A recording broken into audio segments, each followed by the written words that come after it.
Legislative IQ. Increase your legislative intelligence with Florida's policy, budget, and campaign monitoring service. Subscribe today at legislativeiq.com.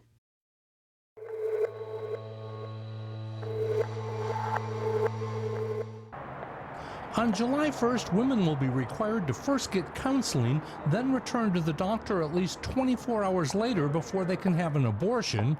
Rick Scott signed the legislation late Wednesday. By Thursday morning, the American Civil Liberties Union was already in court seeking to stop the waiting period before it takes effect. In terms of informed consent, it's unnecessary. And number two, the collateral consequences related to imposing this 24-hour waiting period, such as the time involved and the cost. It is wrong. During debate on the House floor, Representative Lori Berman argued the bill was unconstitutional because there were more convenient ways for women to receive the counseling in advance. They could use telemedicine. They needed to make sure if a woman's health was at stake, and they wouldn't take the amendment, so they didn't use the least intrusive method.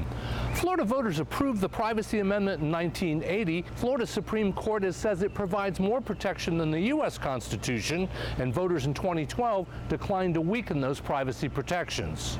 At 23, sponsor Jennifer Sullivan is the youngest member of the State House.